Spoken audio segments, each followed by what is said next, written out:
Hello and welcome back, or welcome if you're new. If you're new here, my name is Elena and I am the homeschooling mama to 3 kiddos. Here on my channel, we talk about everything from homeschooling to homemaking, and I want to be homesteading somewhere in between. Today's going to be somewhat of a homeschooling day because we're talking about my STEM cart. It's here behind me. Yeah, it's a big mess and we're going to clean it up and get it ready for December.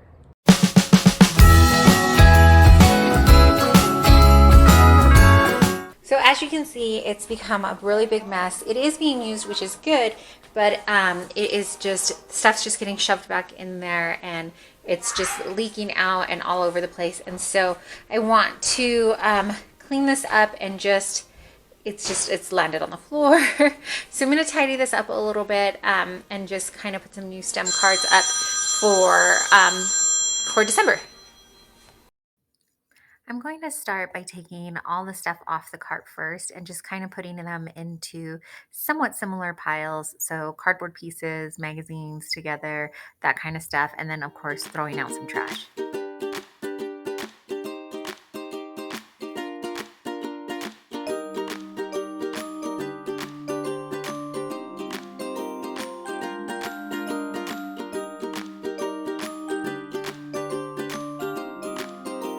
Okay, just cleaning off this bottom shelf or bottom cubby area of the cart.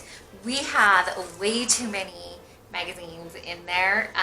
My daughter likes to cut out, my daughter especially, likes to cut out pictures and make collages and just kind of arts and crafts stuff with the magazines, which is great.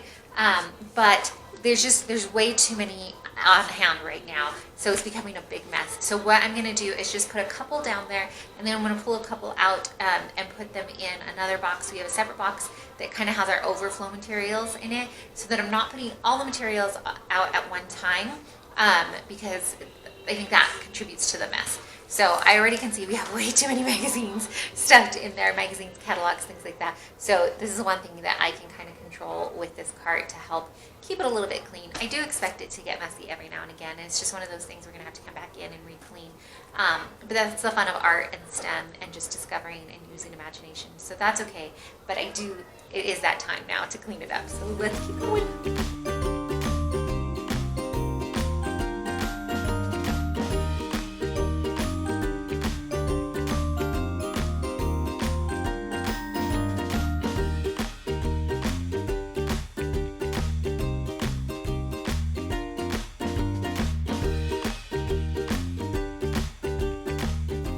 Another thing I noticed is that I had these toothpicks in this little plastic cup, but it is getting knocked over way too easily. For some reason, these little yogurt containers that we wash and put in here are working better. I don't know if it's because they just sit a little lower. They're not getting knocked over as much, but this is not a good container to have in here. I just picked up a bunch of little toothpicks from all over. So I'm either gonna put these like in a baggie or look for a container with a lid on it, because I think that's gonna hold better in here. It's just as they're reaching in, they're knocking it over and we're not getting it cleaned up. This one seems to work a little better, probably because it lines up a little better within here in the shelf. So just wanted to share that tip too. Oh, one more thing.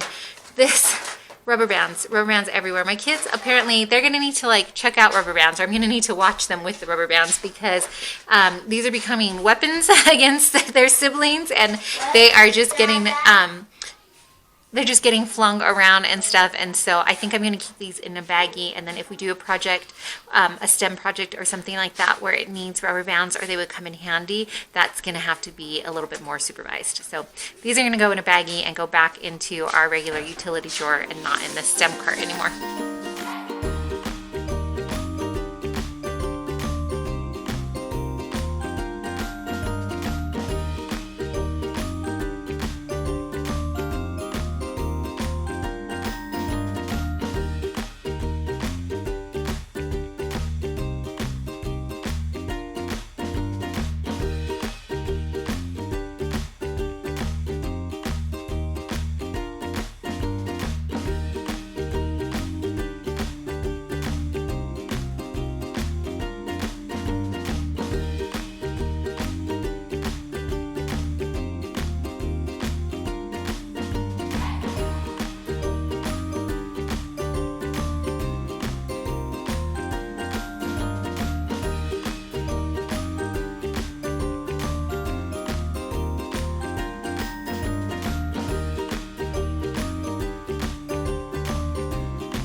I'm just laminating out some new cards I had printed out. These are December STEM inspiration or idea cards, and I like to laminate them and then hole punch them in the corner and put a little like ring card onto it so that I can hang it from a magnetic hook onto the card.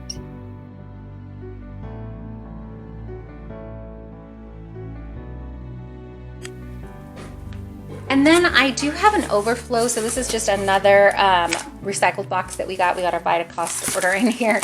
But these cardboard boxes are coming in clutch for me. So I just put in things that we're not using right now. So I did buy some lunch bags for craft things that I wanted to do with them.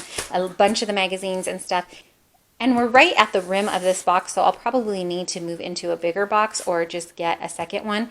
I'm thinking we might just keep this to the side, either like in the basement or in the garage. These are old jeans that are really ripped up, and she asked to put them in the, she calls it the art or make anything kit, I think is what she says. But anyways, we just have more recycled stuff in here and things like that. And so as the STEM supplies get low, I will put more stuff in there, this STEM cart / art cart. So I will put more in there, and then we can kind of rotate through and make it fun and exciting for them. So I just have, this is like our overflow box.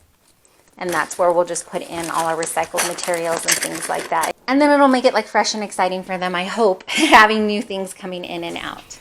Okay, and we are all finished with what we're going to do today. I will walk you through and show you what we did and what I got rid of.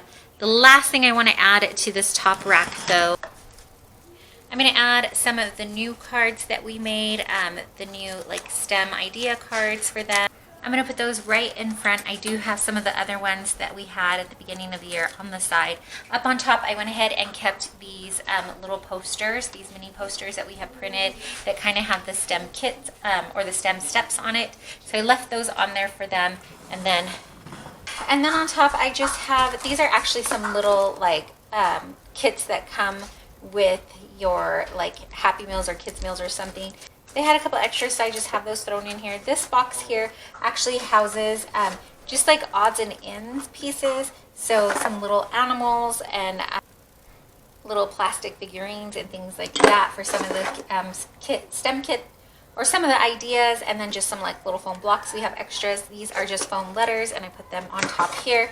Down here, or next to it, is where I have their Lego box. So I made this Lego box just from stuff from the Dollar Tree. I glued on one of the plates that they have, and this is one of their Tupperware containers or like food storage containers. And then I threw in some Lego bricks in there. These are also great to like keep in your car for road trips and things like that. You saw that I went ahead and put the toothpicks in a closed container, and those are back up here. In this, we just have some just little doodads, plastic straws, pencils. I have some popsicle sticks in here. So just building stuff to spark the imagination. Same with this one. This one has, I think these little fasteners, plastic fasteners, are actually from like glow sticks, but we didn't end up using the fastener part, so I thought I'd throw them in here in case they wanted to use them for that. I have some washi tape for them that they can use to tape stuff. These are little fasteners, again, and then clothespins. So this bin is fasteners and like things that keep it together, I guess. I went ahead and I moved their STEM books up on top to see if maybe they'll reach for it more often. These we got at Target, from Target at the beginning of the year, and they're just little like scientific notebooks. So I have those up on top, as well as some other ideas of things for them to do. And this is just some cardboard puzzles that they can draw on and then make puzzles out of. So those are up on top with some paper plate masks that they had made. So for this second shelf, what I noticed, because this kind of hangs down, I didn't want to put too many things where they were reaching their hands and knocking these down. So I just have a couple of recyclable things they can use for projects. So we have like an old egg carton. We actually have 2 old egg cartons here. And then I have some coffee filters, and then the good old cardboard tubes. And then towards the back is the reusable or the yogurt containers that we wash out. So I just have a couple of these big base items on that shelf to kind of minimize reaching in and out of here and knocking these little posters down. And then the third shelf, I went ahead and made this a kind of work in progress shelf. I just wrote this out on a piece of paper and then taped it up on there. But I have 2 boxes on here, one for my daughter, one for my youngest son. My littles are the ones that are mostly reaching into this bin, and that's why I just have 2. If my oldest wants to build, he totally can, but he can probably put his work in progress kind of things in another space. He probably doesn't want little hands touching them anyways. So I have just 2 boxes recycled boxes here, and they can put their projects that they're working on and not quite completed in here, and then they can reach out and grab them when they need it. This one is just a Kiwi crate, Kiwi crate box, and so I probably will end up cutting the lid off, but for now I went ahead and left it on, and then it just fits nicely. So the trick was just finding 2 boxes that fit nicely in this shelf. And then lastly, I really minimized the amount of magazines that we had down here. I didn't put that many in. And then these are old soap containers that we washed out. So I have a couple of these down here too. The kids had talked about making like a little project out of them. And so I just have those washed out and dry here for them as well. And then that's going to do it for cleaning out this stem cart. This was just a fun little project that it wasn't really that fun, let me be honest here. But I'm glad that I got it done and that it's cleaned up, and hopefully it'll inspire them and spark their imagination, and then they can keep creating with this. Thanks so much for hanging out with me and coming alongside as I cleaned this up. Let me know if you like this video by giving it a thumbs up, and if you aren't already subscribed, maybe consider subscribing and joining our little YouTube family. Thanks again for joining me. I really appreciate it.